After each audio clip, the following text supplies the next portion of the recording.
February 25, 1942, 2:25 a.m. Los Angeles erupts in chaos.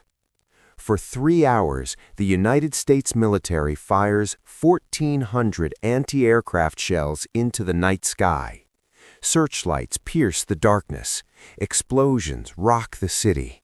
5 civilians die, 3 from shell fragments, 2 from heart attacks induced by sheer terror. The target?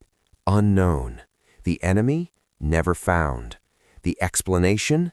70 years later, we still don't have one. This is the story of the night America went to war with nothing. Or did it? To understand what happened that night, we must first understand the fear. 10 weeks earlier, on December 7, 1941, Japan attacked Pearl Harbor. America lost 2,403 servicemen in a single morning. The Pacific Fleet crippled. The nation's sense of security shattered. The West Coast became a tinderbox of paranoia. Japanese submarines were spotted off California. On February 23rd, just 2 days before our story, a Japanese submarine surfaced near Santa Barbara and shelled an oil refinery. The damage was minimal. 25 shells caused $500 in damage to a pump house, but the psychological impact? Incalculable. Los Angeles, the second largest city in America, home to vital aircraft manufacturing plants, was certain it would be next. February 24, 1942, evening in Los Angeles. Families prepare for bed behind blackout curtains. Anti-aircraft batteries ring the city, 37 sites in all. Each crew is on high alert. Naval intelligence has issued warnings. Enemy attack expected within 10 hours. At Fort MacArthur, the 37th Coast Artillery Brigade mans their positions. These are 3-inch anti-aircraft guns and 50 caliber machine guns. The crews are young. Many have never fired at a real target. They wait. The city sleeps. The clock ticks past midnight. And then, at 2:25 a.m., everything explodes. 2:25 a.m., air raid sirens scream across Los Angeles. A citywide blackout is ordered immediately. Searchlights from multiple positions converge on a single point in the sky. Observers report an object or objects moving slowly westward from the east. At 3:06 a.m., the order is given, open fire. For the next 3 hours, anti-aircraft batteries unleash hell. The sound is deafening. Shells explode at altitudes between 9,000 and 18,000 feet. Witnesses describe the scene as surreal, tracers arcing through darkness, explosions blooming like deadly flowers, searchlight beams creating a cage of light. More than 1,400 rounds are fired. Spent shells rain down on neighborhoods. Buildings are damaged. Cars are destroyed. A garage in Hollywood is demolished when a 3-inch shell crashes through its roof. But here's what makes no sense. Despite 1,400 shells, despite hundreds of trained observers, despite dozens of searchlights, not a single aircraft is hit. Not one piece of wreckage is found. Not one enemy is captured or killed. What were they shooting at? In the aftermath, witnesses come forward. Their accounts are troubling. Some see nothing at all, just searchlights and explosions. Others report seeing aircraft, anywhere from 1 to 15. Some describe them as moving fast. Others say they hovered, impossibly slow. Secretary of the Navy Frank Knox will later call it a false alarm, triggered by jittery nerves. But here's the problem with that explanation.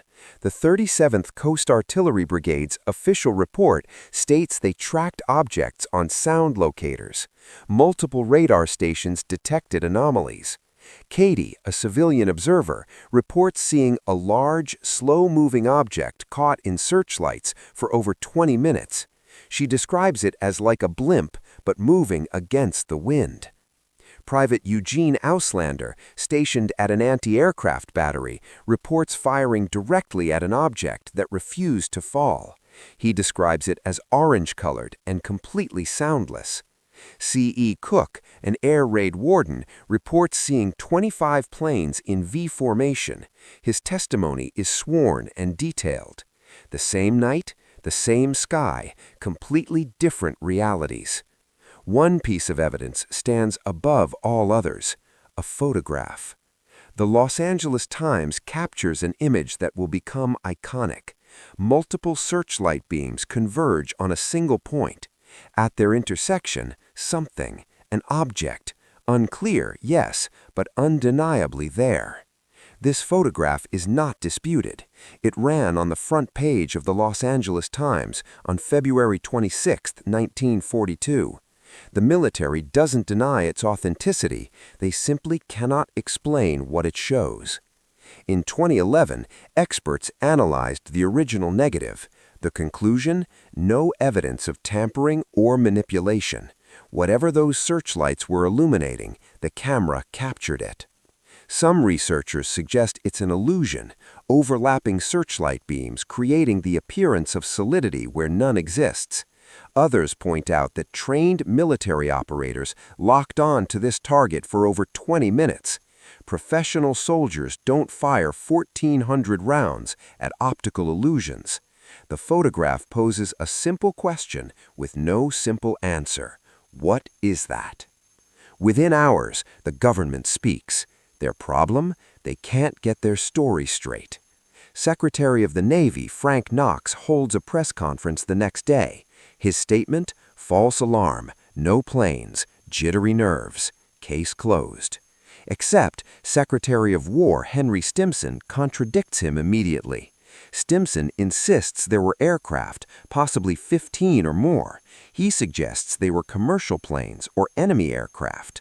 President Franklin Roosevelt is briefed. His memorandum, declassified decades later, refers to unidentified aircraft and requests a full investigation. The Army's official report, released weeks later, concludes that aircraft were present, origin unknown. The report notes that no bombs were dropped, no hostile action taken, and no wreckage recovered. One government says nothing happened. Another says something definitely happened, but they don't know what. A third suggests enemy attack, but offers no evidence. This is not how you handle a false alarm. This is how you handle something you cannot explain. In 70 years, researchers have proposed every theory imaginable. Let's examine them. Theory 1. Weather balloons. Released from the ground, caught in searchlights, mistaken for aircraft. Problem? Weather balloons don't show up on radar. They don't trigger sound locators, and they don't hold position against 50-mile-per-hour winds. Theory 2. Japanese aircraft, secret long-range bombers or carrier-launched planes. Problem? Japan's Navy has stated categorically no aircraft were near California that night. Their closest carrier was 4,000 miles away. Long-range bombers didn't exist with that capability. Theory 3. Japanese balloon bombs, the Fugo program. 9,000 incendiary balloons launched at America between 1944 and 1945. Problem: this program didn't begin until 2 years after the LA incident, and balloon bombs don't maneuver against the wind. Theory 4. Mass hysteria. After the Ellwood shelling, jittery gunners fire at nothing. Others follow suit. Problem: this doesn't explain radar contacts, sound locator readings, or the famous photograph.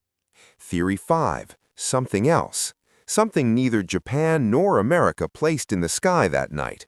Something that absorbed 1,400 anti-aircraft shells without falling.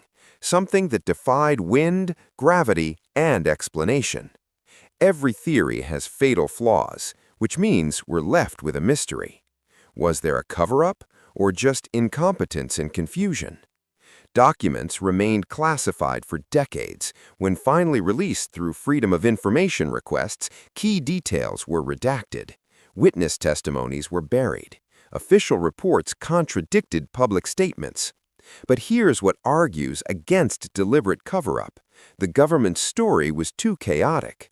Real cover-ups are coordinated. This was pandemonium, military branches contradicting each other, officials scrambling for explanations, no unified narrative. Perhaps the most disturbing possibility, the military truly didn't know what happened. The world's most powerful nation fired 1,400 shells at something in its own airspace and never determined what it was. That level of vulnerability, that inability to identify and neutralize a threat directly above a major city, is more terrifying than any cover-up. If they knew what it was, they'd look incompetent for missing it. If they didn't know what it was, they'd look impotent for failing to identify it. Either way, the truth made them look weak in the middle of a world war. So perhaps the real cover-up wasn't hiding what they knew, it was hiding what they didn't. The Great LA Air Raid changed America in ways we're still discovering. Within months, the military established the Office of Scientific Investigation and Development's UFO Investigation Unit, precursor to Project Blue Book.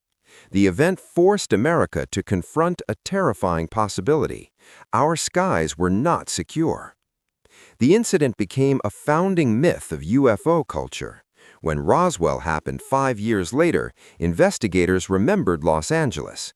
When witnesses reported strange lights and impossible maneuvers, they had precedent. The military learned too.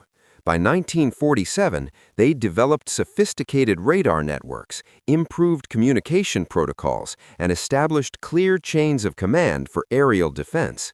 The chaos of February 25, 1942 would never happen again. But the questions remain. 70 years of investigations haven't solved this mystery. The U.S. military's official position, last updated in 1983, unidentified aircraft, origin unknown. Not weather balloons, not mass hysteria, not Japanese aircraft, unidentified. February 25, 1942, a night when America went to war with the unknown. 5 people died, thousands were terrified, 1,400 shells were fired, and we still don't know why. Maybe it was weather balloons caught in hysteria. Maybe it was a secret weapon we've never acknowledged. Maybe it was something else entirely. Something that challenges every assumption about what was possible in 1942. The residents of Los Angeles looked up that night and saw something. Pilots, soldiers, civilians, trained observers, and terrified families all witnessed the same event and came away with different truths. Perhaps that's the real story. Not what was in the sky, but what happened when an entire city confronted something it couldn't explain. How do we respond when certainty vanishes, when the impossible becomes real, when our weapons fail and our explanations crumble? The searchlights are dark now, the guns are silent, but the question remains, hanging in the night sky over Los Angeles. What were they shooting at?